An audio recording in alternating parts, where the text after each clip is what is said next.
Hello everyone, मैं प्रियंका आज आपके लिए लेकर आई हूँ क्लास 6 की हिस्ट्री, जिसमें हम हिस्ट्री का जो फर्स्ट चैप्टर है प्रारंभिक कथन क्या, कब, कहाँ और कैसे, उसको पढ़ेंगे।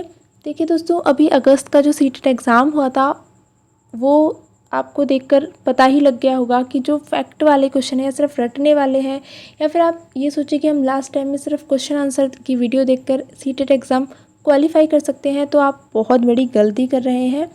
क्योंकि अब जो है एग्ज़ाम का पैटर्न दिन पे दिन बदलता जा रहा है और जो सवालों को पूछने का तरीका है वो भी बिल्कुल बदल गया है पहले से। उसके लिए आपको बुक से बेटर ऑप्शन कोई मिल ही नहीं सकता है। आप अभी से अगर धीरे धीरे बुक्स को इनको पढ़ना स्टार्ट करेंगे तो आपको जब आपका नेक्स्ट सीटेट होगा तब तक आपके लिए एक बहुत अच्छी जो नींव है कह सकते हैं तैयार हो सकती है, और आपको लास्ट टाइम पे बहुत ज़्यादा पैनिक होने की, बहुत ज़्यादा परेशान होने की ज़रूरत नहीं पड़ेगी। अगर मैं अपनी बात करूँ तो जब मैंने सीटेट की तैयारी की थी तो मैंने भी इसी तरह से किया था कि मैं जब लॉकडाउन था उस समय मुझे याद है, तो मैं ऐसे ही डेली एक एक टॉपिक देखती रहती थी, क्योंकि कुछ पता नहीं था कि सीटेट कब होगा, कब कॉलेज खुलेंगे, कब एग्ज़ाम होगा, कुछ भी नहीं पता था। लेकिन मैंने अपने समय को यूटिलाइज़ किया और धीरे धीरे एक एक टॉपिक पढ़ती रही, और जब एग्ज़ाम हुआ तो मुझे बहुत ज़्यादा मेहनत करने की ज़रूरत नहीं पड़ी। लास्ट टाइम में मैंने बहुत ही अपना शांति से पेपर दिया और मेरे मार्क्स भी काफ़ी अच्छे आए थे। तो चलिए, ये तो हुई कुछ बातें, अब चलिए स्टार्ट करते हैं अपना चैप्टर। तो चैप्टर का नाम है प्रारंभिक कथन क्या, कब, कहाँ और कैसे। अब देखिए, ध्यान से बस आपको सुनते रहना है और एक कहानी की तरह इसे लेना है। बहुत ज़्यादा ऐसे नहीं सोचना है कि हमें चीज़ें याद करनी है, आप बस इसे सुनते रहिए और धीरे धीरे आपको चीज़ें समझ में आ जाएंगी। अब देखिए, रशीदा का सवाल। रशीदा बैठी अखबार पढ़ रही थी। अचानक उसकी निगाह एक सुर्खी पर पड़ी 100 साल पहले। वह सोचने लगी कि कोई कैसे जान सकता है कि इतने वर्षों पहले क्या हुआ था। अब है हमारा नेक्स्ट कि कैसे पता लगाएं। तो ये जानने के लिए कल क्या हुआ था, तुम रेडियो सुन सकते हो, टेलीविज़न देख सकते हो या फिर अखबार पढ़ सकते हो। पिछले साल क्या हुआ था, ये जानने के लिए किसी ऐसे व्यक्ति से बात करेंगे जिसे उस समय की स्मृति हो। लेकिन बहुत पहले क्या हुआ था, यह कैसे जाना जा सकता है। तो देखिए, यहाँ पर बेसिकली हिस्ट्री की बात की जा रही है कि इतिहास के बारे में किस तरीके से हम जान सकते हैं। तो देखिए, यहाँ पर लिखा है कि अतीत के बारे में हम क्या जान सकते हैं। तो अतीत के बारे में बहुत कुछ जाना जा सकता है, जैसे कि लोग क्या खाते थे, क्या कपड़े पहनते थे, किस तरह के घरों में रहते थे, आखेटकों यानी कि शिकारियों, पशुपालकों यानी कि जो पशुओं को पालते हैं, कृषक यानी कि किसान, शासक यानी कि राजा महाराजा, व्यापारी, पुरोहित, शिल्पकार, कलाकार, संगीतकार या फिर वैज्ञानिकों के जीवन के बारे में जानकारियाँ हासिल कर सकते हैं। तो ये सारी चीज़ें हम अतीत यानी कि इतिहास के बारे में जान सकते हैं। यही नहीं, हम यह भी पता कर सकते हैं कि उस समय बच्चे कौन से खेल खेलते थे, कौन सी कहानियाँ सुना करते थे और कौन से नाटक देखा करते थे या फिर कौन से गीत गाते थे। अब देखिए, यहाँ से स्टार्ट होता है आपका इम्पॉर्टेंट पॉइंट्स, यहाँ से स्टार्ट होंगे, यहीं से प्रश्न आपके एग्ज़ाम में बनते हैं। तो यहाँ पर है कि मानचित्र 1 में नर्मदा नदी का पता लगाओ। तो कई लाख वर्ष पहले से लोग इस नदी के तट पर रह रहे हैं। तो अगर हम लाखों वर्ष पहले की बात करें तो लोग नर्मदा नदी के तट पर रहते थे, और यहाँ पर रहने वाले आरंभिक लोगों में से कुछ कुशल संग्राहक थे। संग्राहक का मतलब होता है जो चीज़ें आसपास की जो चीज़ें होती हैं उनको इकट्ठा जो कर लेते हैं उन्हें संग्राहक कहते हैं, जो चीज़ें संग्रह करते हैं। और आसपास के जो जंगल थे उनकी विशाल संपदा से परिचित थे। अपने भोजन के लिए वे जड़ों, फलों और जंगल के अन्य उत्पादों का यहीं से संग्रह किया करते थे। वे शिकार भी करते थे। तो देखिए, यहाँ पर बताया है कि नर्मदा नदी के पास रहते थे लोग इस नदी के तट पर कब, लाखों वर्ष पहले। और वो क्या थे, कुशल संग्राहक थे, यानी कि वो जो जंगल से मिलने वाली चीज़ें थी उनको इकट्ठा करते थे और इसके साथ साथ वो जानवरों का शिकार भी करते थे। अब नेक्स्ट है यहाँ पर देखिए, ये पहले मैप है, यहाँ पे नर्मदा नदी देखनी है। तो देखिए, ये है यहाँ से नर्मदा नदी, यहाँ देखिए बिल्कुल भारत के मध्य में है नर्मदा नदी। अब नेक्स्ट यहाँ पर बताया है कि उत्तर पश्चिम की सुलेमान और किरथर पहाड़ियों का पता लगाओ। तो देखिए ये है सुलेमान और ये है किरथर पहाड़ियाँ, ये उत्तर और पश्चिम में है। अब देखिए आपको मैप की भी जानकारी होनी चाहिए। तो मैप में 4 दिशाएं होती हैं। ऊपर ऊपर यहाँ पर आपकी उत्तर दिशा हो गई, और अगर हम नीचे की बात करें तो नीचे दक्षिण, और इधर आपकी हो जाती है पूर्व दिशा, और यहाँ आपकी पश्चिम दिशा। तो यहाँ पर उत्तर पश्चिम की बात की गई है। तो देखिए उत्तर आपका ऊपर, इधर पश्चिम, तो ये उत्तर पश्चिम दिशा हो गई। यहाँ पर ये सुलेमान और किरथर पहाड़ियाँ हैं। नेक्स्ट क्या लिखा है यहाँ पर कि इस क्षेत्र में कुछ ऐसे स्थान हैं जहाँ लगभग 8000 वर्ष पूर्व सबसे पहले गेहूँ और जौ जैसी फसलों को उपजाना आरंभ किया। ये भी आपके लिए इम्पोर्टेंट पॉइंट है। अब देखिए सुलेमान और किरथर पहाड़ियों में क्या था, लोगों ने गेहूँ और जौ उपजाए, और कब, 8000 वर्ष पूर्व। और इसके साथ उन्होंने भेड़, बकरी, गाय, बैल जैसे पशुओं को भी पाला था। और इसके अलावा ये लोग कहाँ रहते थे, गाँव में रहते थे। ठीक है, ये बात आपको याद रखनी है कि जो प्रारंभिक लोग थे वो गाँव में रहते थे। उत्तर पूर्व में गारो और मध्य भारत में विंध्य पहाड़ियाँ। अब देखिए यहाँ पर ये है आपका उत्तर, ये है आपका पूर्व दिशा। तो उत्तर पूर्व दिशा कौन सी हो गई, ये वाली। तो यहाँ पर गारो पहाड़ियाँ हैं, ये देखिए यहाँ पर लिखा हुआ है गारो पहाड़ियाँ। और मध्य भारत में विंध्य पहाड़ियाँ, तो ये आपका मध्य भारत, यहाँ पर विंध्य पहाड़ियाँ हैं। यहाँ लिखा है कि यहाँ पर क्या था, कृषि का विकास हुआ था। जहाँ सबसे पहले चावल उपजाया गया वो स्थान कहाँ थे, विंध्य के उत्तर में, यानी कि विंध्य जो पहाड़ियाँ थी उनसे जो ऊपर था वहाँ सबसे पहले चावल उपजाया गया था। आगे बढ़ते हैं। नेक्स्ट है यहाँ पर कि सिंधु और इसकी सहायक नदियाँ। तो देखिए सहायक नदियाँ वो होती हैं जो एक बड़ी नदी में मिल जाती हैं। तो 4700 वर्ष पूर्व इन्हीं नदियों के किनारे, कौन सी नदियाँ, सिंधु और उसकी सहायक नदियों के किनारे आरंभिक नगर। देखिए इससे पहले लोग कहाँ थे, गांव में रह रहे थे, लेकिन 4700 वर्ष पूर्व लोग नगरों में उन्होंने बसना स्टार्ट किया। और गंगा और इसकी सहायक नदियों के किनारे और समुद्र तटवर्ती इलाकों में नगरों का विकास 2500 वर्ष पूर्व, यानी कि 4700 वर्ष पूर्व नगरों का विकास कहाँ हुआ, सिंधु नदी के तट पर। और 2500 वर्ष पूर्व कहाँ हुआ, समुद्र के तटवर्ती इलाकों में, और साथ ही गंगा और इसकी सहायक नदियों के किनारे। अब देखिए यहाँ एक और चीज़ लिखी हुई है कि दक्षिण एशिया, जिसमें कौन से देश आते हैं आपके, भारत, आधुनिक जो भारत है हमारा, इसके अलावा पाकिस्तान, बांग्लादेश, नेपाल, भूटान, श्रीलंका, अफ़गानिस्तान, ईरान, चीन और म्यांमार, ये सारे दक्षिण एशियाई देश हैं। ये क्या है, पड़ोसी देशों को दर्शाता है। जो अभी मानचित्र है उसमें सारे ये देश दिखाए गए हैं। दक्षिण एशिया एक महाद्वीप से छोटा है, लेकिन विशालता और बाकी एशिया से समुद्रों, पहाड़ियों और पर्वतों में बटे होने के कारण इसे प्राय उपमहाद्वीप कहा जाता है। यानी कि दक्षिण जो एशिया है उसे उपमहाद्वीप भी कह देते हैं। तो देखिए ये है भारत का नक्शा, इसमें सारे पड़ोसी राज्यों के नाम दिए गए हैं। यहाँ पर नाम इसमें नहीं है, लेकिन वहाँ पे लिखा हुआ है कि ये हमारे पड़ोसी राज्य हैं। अब देखिए गंगा और इसकी सहायक नदी सोन। गंगा के दक्षिण में इन नदियों के आसपास का जो क्षेत्र है वो प्राचीन काल में मगध, जो कि वर्तमान में बिहार में पड़ता है, इस नाम से जाना जाता था। और यहाँ के जो शासक थे वो बहुत शक्तिशाली थे और उन्होंने एक विशाल राज्य स्थापित किया। आगे लिखा है कि लोगों ने सदैव उपमहाद्वीप के एक हिस्से से दूसरे हिस्से तक यात्रा की। कभी कभी हिमालय जैसे पर्वतों, पहाड़ियों, रेगिस्तानों, नदियों, समुद्रों के कारण यात्रा जो थी जोखिम भरी होती थी, फिर भी ये यात्रा उनके लिए असंभव नहीं थी। इसी तरह देखिए जो चीज़ें कई बार कठिन लगती हैं, लेकिन कोई भी कार्य असंभव नहीं होता है अगर हम उसे करने की मन में ठान ले तो। कभी लोग काम की तलाश में तो कभी प्राकृतिक आपदाओं के कारण एक स्थान से दूसरे स्थान जाया करते थे। कभी कभी सेनाएं एक दूसरे क्षेत्रों पर विजय हासिल करने के लिए जाती थी। यानी कि लोग क्या था, प्राचीन समय में यात्राएं करते थे। किस लिए करते थे, काम की तलाश में, कभी प्राकृतिक आपदाएं आ गई तो इस वजह से, या फिर दूसरे क्षेत्र पर विजय हासिल करने के लिए। ठीक है, तो व्यापारी क्या करते थे, काफिले में तो कभी जहाज़ों में अपने साथ मूल्यवान वस्तुएं लेकर एक स्थान से दूसरे स्थान जाते थे।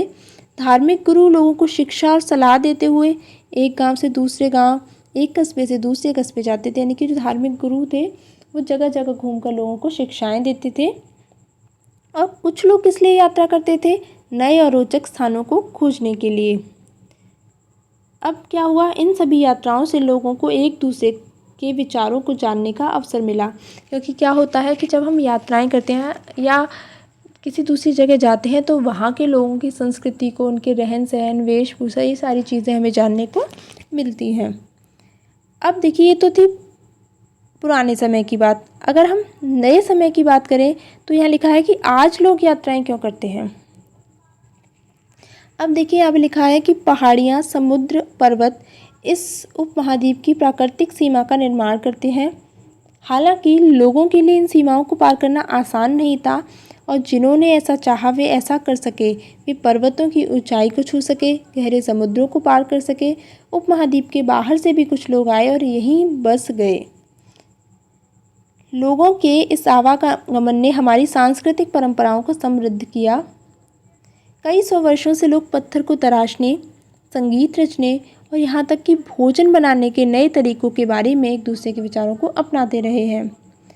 अब देखिए, यहाँ से फिर आपके लिए इम्पोर्टेंट जहाँ से प्रश्न बनते हैं कि अपने देश के लिए हम इंडिया और भारत जैसे नामों का प्रयोग करते हैं। इंडिया शब्द किससे निकला है? इंडस शब्द से निकला है। इसे संस्कृत में क्या कहते हैं? सिंधु।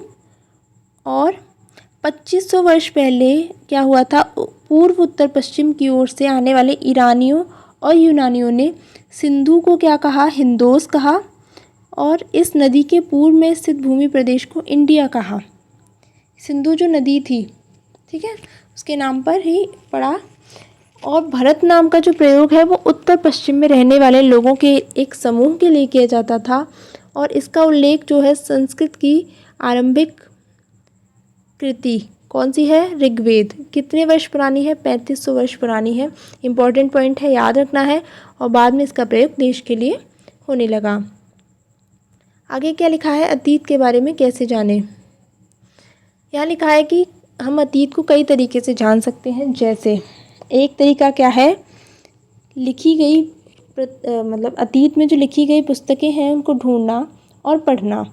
ये पुस्तकें क्या होता था? पुराने समय में हाथ से लिखी जाती थी, इसीलिए इन्हें पांडुलिपि कहते थे। इम्पॉर्टेंट शब्द है पांडुलिपि। अंग्रेजी में पांडुलिपि के लिए प्रयुक्त होता है एक शब्द, जिसका नाम है मैन्यूस्क्रिप्ट। और ये जो मैन्यूस्क्रिप्ट शब्द है ये मेनू शब्द से निकला है, जिसका अर्थ है हाथ। और ये पांडुलिपियाँ ताड़पत्रों और हिमालय क्षेत्र में उगने वाला एक भुर्ज पेड़ होता है, उसकी छाल से तैयार की जाती थी। जैसे कि अभी देखिए, ये है आपकी एक पांडुलिपि की एक इमेज है यहाँ पर। आगे बढ़ते हैं। देखिए, यहाँ पर बताया गया है कि कई पांडुलिपियों को कीड़ों ने खा लिया और कुछ नष्ट कर दी गई। क्योंकि ये बहुत पुरानी है तो इतने समय में किताबों में कीड़े लग जाते हैं। लेकिन फिर भी कई पांडुलिपियाँ क्या है? आज भी उपलब्ध हैं। और ये पांडुलिपियाँ कहाँ पाई जाती हैं? तो देखिए, जो पांडुलिपियाँ होती हैं मंदिरों में और विहारों में पाई जाती हैं। और इनमें क्या लिखा होता है? तो धार्मिक मान्यताएं, व्यवहार, राजाओं के जीवन, औषधियों और विज्ञान, सभी प्रकार के विषय यहाँ इन पुस्तकों में लिखे रहते हैं। इसके अलावा हमारे यहाँ महाकाव्य, कविताएं और नाटक भी हैं। इनमें से कई संस्कृत में हैं जबकि अन्य प्राकृत और तमिल भाषा में हैं। प्राकृत जो भाषा थी उसका प्रयोग आम लोग करते थे, ये भी इम्पोर्टेंट पॉइंट है। नेक्स्ट है कि हम अभिलेखों का अध्ययन भी कर सकते हैं। तो ऐसे लेख पत्थर या धातु जैसी कठोर सतहों पर उत्कीर्ण किए गए मिलते हैं। यानी कि अभिलेख क्या होते हैं? किसी धातु जैसी कठोर सतह या किसी पत्थर पर उत्कीर्ण किए जाते थे। और जो शासक लोग होते थे अपने आदेशों को उत्कीर्ण करवाते थे ताकि लोग उन्हें देख सकें, पढ़ सकें और उनका पालन कर सकें। कुछ अन्य प्रकार के अभिलेख भी मिलते हैं जिनमें राजाओं और रानियों सहित अन्य स्त्री पुरुषों ने भी अपने कार्यों का विवरण उत्कीर्ण करवाया है। जैसे जो राजा होते थे उनकी जो युद्ध करते थे, उन जो युद्धों को जीतते थे, उनका लेखा जोखा भी वो अभिलेखों के रूप में लिखवाते थे। आगे है इसके अतिरिक्त कई अन्य वस्तुएं अतीत में बनी और प्रयोग में लाई जाती हैं, और ऐसी वस्तुओं का जो अध्ययन करता है उस व्यक्ति को पुरातत्वविद कहा जाता है। और ये पुरातत्वविद क्या करते हैं, पत्थर और ईंट से बनी इमारतों के अवशेष, चित्रों तथा मूर्तियों का अध्ययन करते हैं। इसके अलावा वे औजारों, हथियारों, बर्तन, आभूषणों, सिक्कों की प्राप्ति के लिए छानबीन और खुदाई भी करते हैं। इनमें से कुछ वस्तुएं पत्थर, पकी हुई मिट्टी और कुछ धातु की बनी होती हैं, और ऐसे तत्व कठोर, जल्दी नष्ट ना होने वाले होते हैं। देखिए यहाँ ऊपर दिखाई गई हैं। ये एक बर्तन है जो कि एक प्राचीन नगर से प्राप्त हुआ है। ये कुछ सिक्के हैं उस समय के जो खुदाई से प्राप्त हुए हैं। नेक्स्ट देखिए कि पांडुलिपियों, अभिलेखों और पुरातत्व से प्राप्त जानकारी के लिए इतिहासकार जिस शब्द का प्रयोग करते हैं वो क्या है, स्रोत। ठीक है, तो ये था आपके लिए इम्पोर्टेंट पॉइंट। इसके बाद नेक्स्ट देखते हैं। देखिए इसमें कुछ ज़्यादा इम्पोर्टेंट नहीं है, आगे बढ़ते हैं। आगे लिखा हुआ है कि जो शासक होते थे वो अपनी विजयों का, यानी कि जो भी वो लड़ाइयाँ जीतते थे उनका लेखा जोखा रखते थे। इसी वजह से हम उनके बारे में काफ़ी कुछ जानते हैं। और जो शिकारी, मछुआरे, संग्राहक, कृषक, यानी कि जो आम लोग होते थे, जैसे शिकारी हो गए, किसान हो गए, मछुआरे हो गए, वो अपने कार्यों का लेखा जोखा नहीं रखते थे, इसलिए उनके बारे में हमें बहुत ज़्यादा पता नहीं है।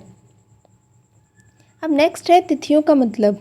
ये भी इम्पॉर्टेंट पॉइंट है, यहाँ से भी प्रश्न बनते हैं आपके सीटेट में कि कोई अगर तुमसे तिथि पूछे तो तुम उस दिन की तारीख या महीना बता दोगे।